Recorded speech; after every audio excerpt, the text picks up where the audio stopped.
YouTube. Welcome to the shop. Thomas here. Well, I've got me another Nixie Tube clock.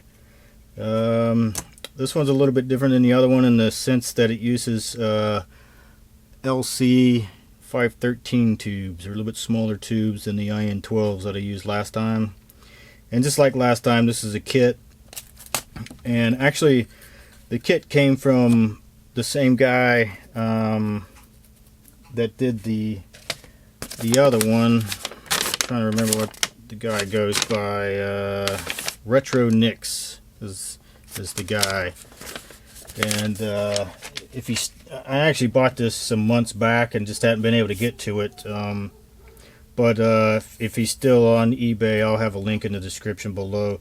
But I just wanted to say one thing about this.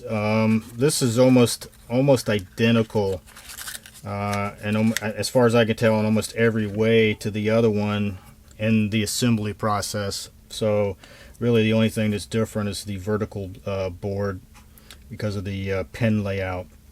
So, you know, I'm just warning you, if you've already watched the other Nixie Tube video I did, this is pretty much exactly the same. I am going to cut this one down in a little bit smaller chunks for people, then in case they're wanting to follow along and do it. Also, in case you're interested, which is going to be a few before I get to it, but I got, and I can't remember who's doing this one, but this is an IN14 Nixie Tube clock kit, and it's probably 95% surface mounted. And it doesn't come with any components, and I can't remember if you can get components or not, but I got this and another one without components. Like I said, I can't remember if you can get components with this kit or not, but because I don't really have a lot of surface mounted stuff, and this would be a way for me to start acquiring a supply of various surface mounted items and stuff. So that'll be fun. It's a little bit smaller kit, as you can see, even though, well, it's different too because of the way the IN14s are. They're vertical versus horizontal tubes. And yeah, that'll be interesting. And I got another thing here. And as with that one, I got this without any parts, but this is a Pneumatron clock. So it uses Pneumatron tubes. And there again, a lot of this is probably, I don't know, 25% surface mounted, and the rest of it's through hole. But there again, I got this without the kit. You can get this from nutsandbolts.com, and I wanted the same reason. I wanted, as far as the surface mounted stuff, I wanted to be able to fill in the gaps on some of my surface mounted parts that I'd like to get.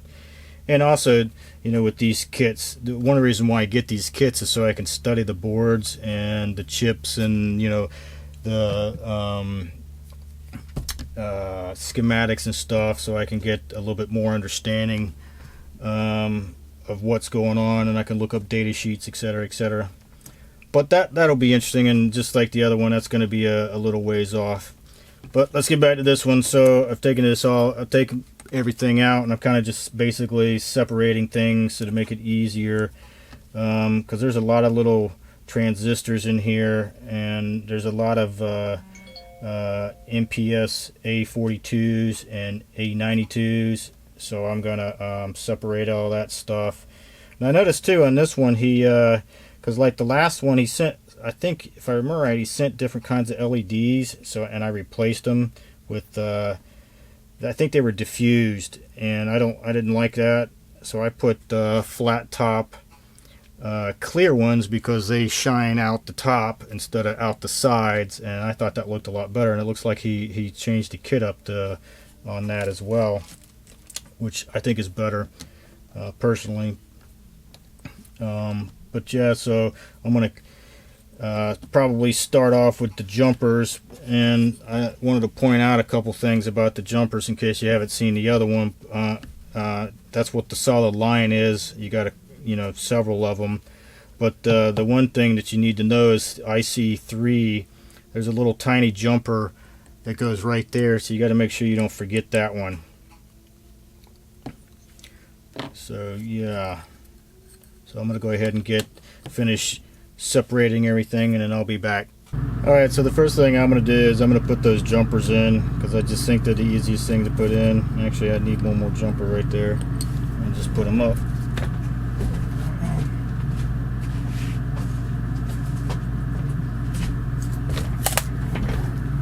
And that way I don't forget that one little one if I go ahead and do it now. So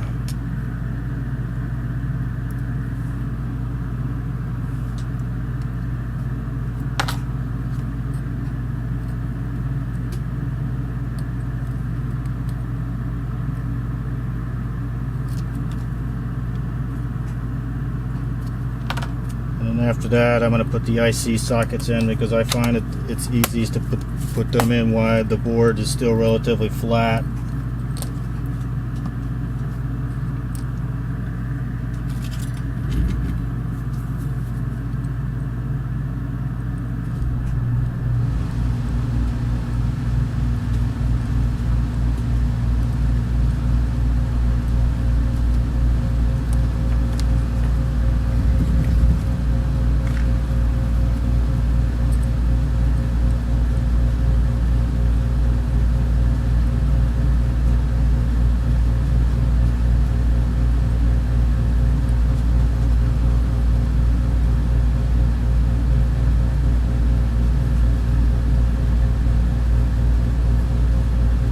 Sorry about the noise, but that's my air conditioner, and then of course the fume extractor.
Tip for this. I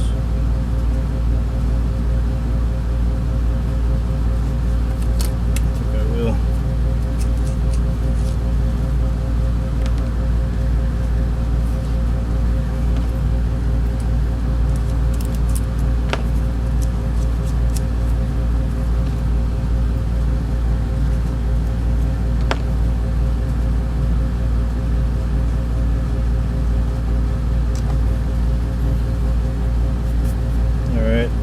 This, I'm going to put the AC sockets in.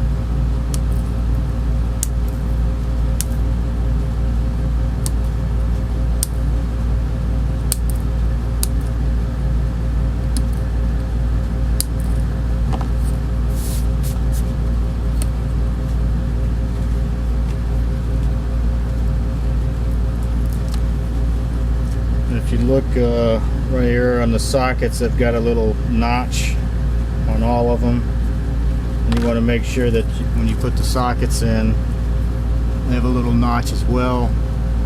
right there. You want to make sure you put them in the same direction.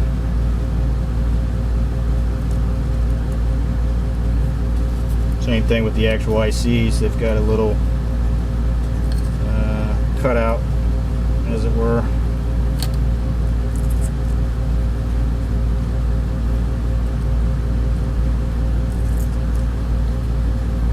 And one reason why I like to put these sockets in at an early stage is because, well, depending on how you know well they do the board, as far as tolerances, it can be a real pain, because like if you have other components in there and it stands off, they want to fall out.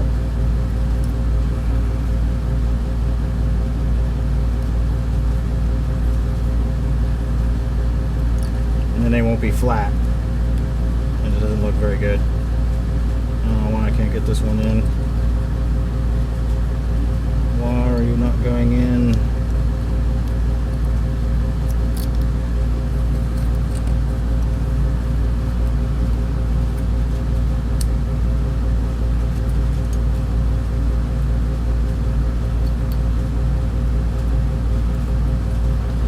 There it goes.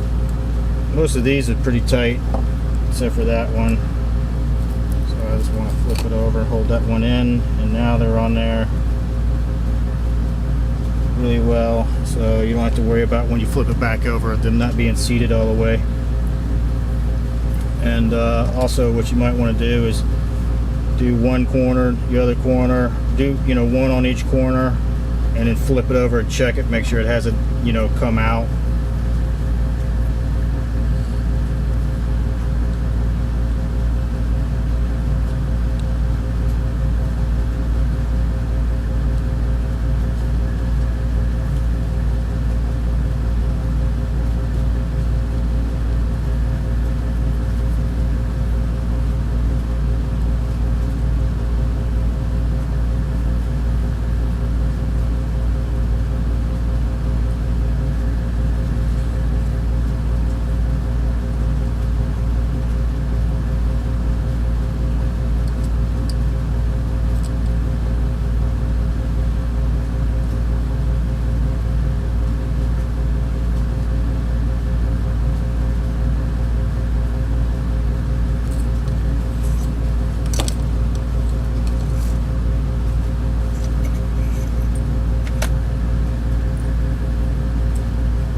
Oh, looks pretty good, so I'm gonna go ahead and finish soldering these things in place.